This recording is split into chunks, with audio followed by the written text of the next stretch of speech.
Hola chicas, chicos, espero que estén muy bien. Bueno, en esta cápsula les traigo, seguimos con la integral de Riemann en el caso de R2.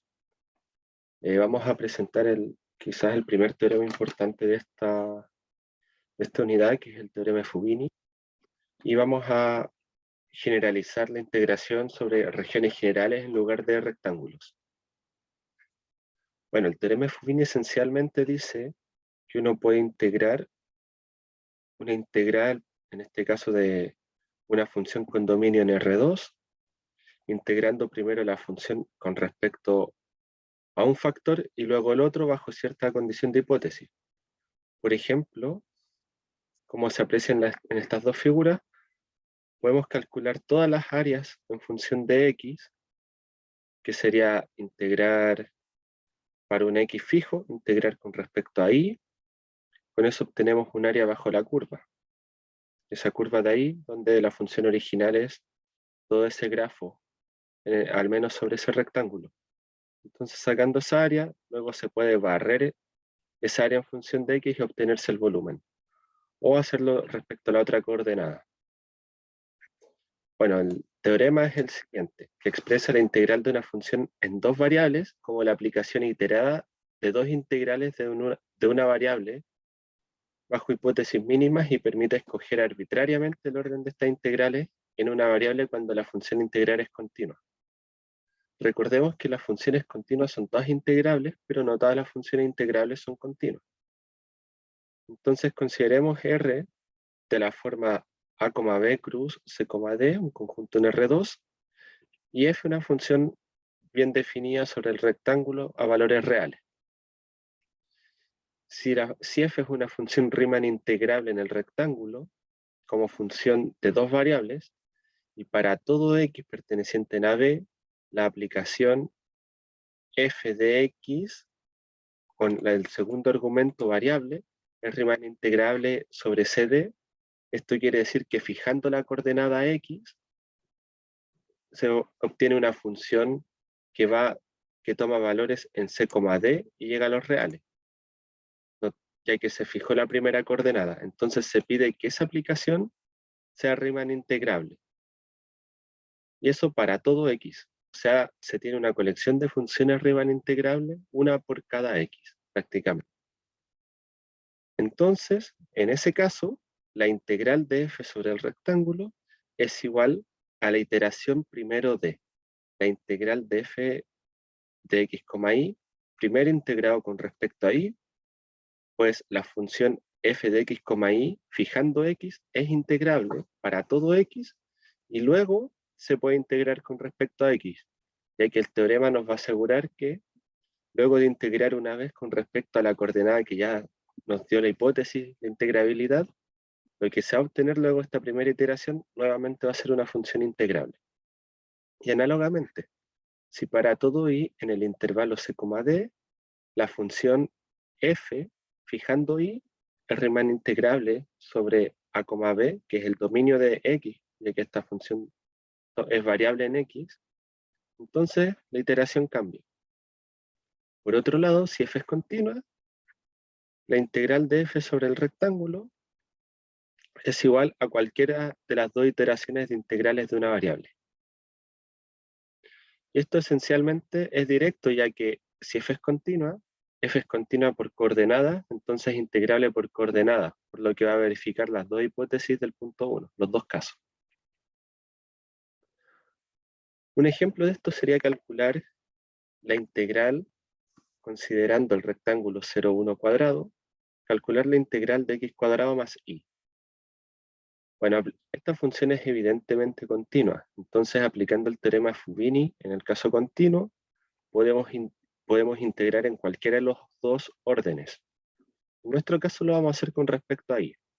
O sea que la integral de x cuadrado más y sobre r es igual, primero integrando con respecto a y entre 0 y 1, y luego respecto a x entre 0 y 1. Notemos que en este caso, este término de acá, esta integración, x actúa como una constante con respecto a y. Entonces esta integral sería x cuadrado por y más y cuadrado medios con y entre 0 y 1. A lo que nos va a quedar la siguiente expresión, x cuadrado más un medio. Y esto se integra respecto a la iteración más externa, que es respecto a x, a lo que nos queda x cubo tercios más x medios, con x evaluado entre 0 y 1, lo cual, haciendo los respectivos cálculos, da 5 sextos. Como ejercicio, pueden calcular la iteración contraria. Primero integrar con respecto a x, luego integrar con respecto a y, lo cual va a llegar al mismo resultado, de que esta función es continua al ser una suma de polinomios en varias variables. Pero no toda función cumple el teorema de Fubini. Para eso volvemos a construir un ejemplo más exótico, que puede ser el que se presenta a continuación. Sea f de R2 a R definida como sigue. F de x y es igual a x cuadrado menos y cuadrado sobre x cuadrado más y cuadrado, todo eso al cuadrado, si x, y es distinto de 0, y es igual a 0 si x, y es igual a 0, 0. Luego podemos calcular las integrales. Esto va a quedar como ejercicio propuesto.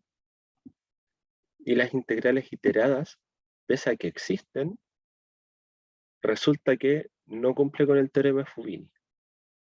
Esto quiere decir que podemos calcular dos integrales iteradas según el caso 1, pero no van a ser iguales, ya que esta función se puede ver que va a ser no continua. Y va a haber un problema con las funciones integrales. O sea, no se va a alcanzar la igualdad de las integrales iteradas. Bueno, terminando con el teorema de Fubini, ahora nos gustaría integrar sobre límites de integración que no necesariamente sean rectángulos. Por ejemplo, un dominio cualquiera, lo suficientemente suave para describir sus bordes con curvas. Entonces vamos a extender la definición de integral de Riemann para considerar la integración sobre funciones en algunos dominios más generales que los rectángulos, pero no tanto, ya que de cierta manera lo que vamos a hacer va a ser una trampa, ya que todo conjunto en Rn o en R2, perdón, se puede contener en un rectángulo, ya que R2 de cierta manera es un rectángulo infinito. Entonces sea R contenido en R2 un rectángulo y A un conjunto contenido en el rectángulo. Y bueno, consideremos F definida sobre A hacia los reales y denotaremos F0 por la función que toma valores en R, en el rectángulo R, y llega a los reales, y está por la siguiente forma. F0 de x es igual a f de x si x está en A, y 0 si x no está en A. Entonces, como sabemos, f de x es integrable, por ejemplo, y 0 es una función constante. Esta función podría ser integrable en el rectángulo R, que es lo que buscaremos ver. Es decir, si f0 es Riemann integrable sobre R, entonces se dice que f es una función Riemann integrable sobre A, y las integrales son iguales respectivamente. Con ello podemos calcular la integral de f sobre A calculando la integral de f0 sobre R. Otra definición importante es la función indicatriz. La función indicatriz que nos va a dar escribir esto de acá. La función indicadora o indicatriz de un conjunto A en R2 se escribe como 1 de X, o quizás un 1 un poco más elaborado, y esto es igual a 1 cuando X está en A y 0 cuando X no está en A. Entonces, de cierta manera, se puede decir que F0 es igual a F por la indicatriz de A, esencialmente.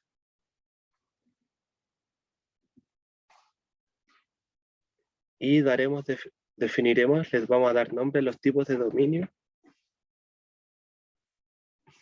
que podemos encontrar. Por ejemplo, bueno, diremos que D, un conjunto en R2, es un dominio tipo 1 si existen dos constantes y dos funciones en el intervalo que definen esas constantes, ambas funciones continuas tales que una función mayor a la otra en todo el dominio, y luego el dominio viene dado, el dominio tipo 1, son los puntos X y en R2 tales que X está contenido entre dos constantes, pero Y está contenido entre dos curvas. Por otro lado, un dominio de tipo 2 es análogo, porque se pide que existan dos constantes y dos funciones continuas, tales que una función mayor a la otra, y el dominio viene dado por los puntos en R2 tal que la segunda coordenada está entre dos constantes, la primera coordenada entre dos curvas. Resulta que un dominio del tipo 3 es de tipo 3 si es de tipo 1 y 2 simultáneamente. Y es un dominio elemental si es de tipo 1 o tipo 2. Bueno, si R en R2 es un rectángulo y D es una región elemental, entonces F0, según la definición antes vista, es continua en R, salvo unión finita de grafos de funciones. Luego la integral de f sobre dicho dominio va a existir. Y en general, suponiendo que tenemos una función f de un conjunto A hacia los reales, con ese conjunto contenido en un rectángulo y a un dominio tipo 1, resulta que tenemos que esta clase de conjunto, ¿cierto? Es un dominio tipo 1, donde x viene acotado por dos constantes reales e y va a estar acotada por dos funciones que van entre esas constantes a los reales, pero van a ser funciones continuas. Entonces, por el teorema Fubini, la integral de f sobre a se puede enunciar como la integral de f de x, y, primero integrando con respecto a y, que es la que está acotada entre dos funciones, y esas son funciones que dependen de x. Entonces, se resuelve la integral con respecto a y, los límites como dependen de x se evalúan en la función resultante, y ahora que todo depende de x, se integra con respecto a x. Un ejemplo de esto puede ser el siguiente. Vamos a calcular la integral de x cubo por y más coseno de x. Primero integrar respecto a y y luego respecto a x.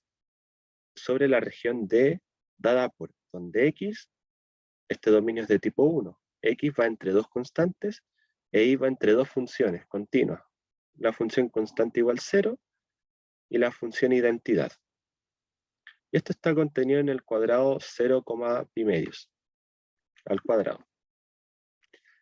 Entonces, usando el teorema de Fubini, sigue que, de partida, esto de aquí es igual, la integral de esa función sobre el dominio es igual a la integral sobre el rectángulo de la indicatriz del conjunto D por la función. Aplicando Fubini, luego tenemos que esto es la integral de 0 a pi medios, 0 a pi medios, respecto a y, luego respecto a x, pero la indicatriz cumple la siguiente propiedad. La indicatriz intersecta los límites de integración. Entonces la integral que respecto a y se integra con respecto a 0 y x. Y la que es con respecto a x se intersecta entre 0 y pi medios con 0 y pi medios, que venía dado por d. Aquí en esencia lo único que cambia es respecto a y, que es intersectar 0, pi medios con 0, x. Bueno, queda esta integral a resolver. Primero integrando con respecto a y, que queda x cubo por y más coseno de x. Luego al integrar respecto a y queda x cubo por y cuadrado medios, y coseno por x pasa a ser y por coseno de x, perdón. Y eso integrado entre los límites y igual a 0 e y igual a x. Y ahora se evalúa, se reducen los términos, y que esta expresión, x cubo medios, más x por coseno de x, y eso se integra respecto a x. X cubo medios pasa a ser x sexto sobre 12, y x coseno de x, haciendo integración por partes, se puede llegar a x coseno de x más x seno de x. Y esto se evalúa entre x igual 0 y x igual a pi medio, por lo tanto queda un número, que vendría a ser pi sextos sobre 768 más pi medios menos 1. Como recomendación pueden hacer este ejercicio, poner pausa o ver en los apuntes y hacerlo paso a paso para entenderlo y luego ejercitar con problemas más complejos. Bueno, eso es todo por este video. Espero que les sirva y bueno, nos estamos viendo próximamente. Chao, chao.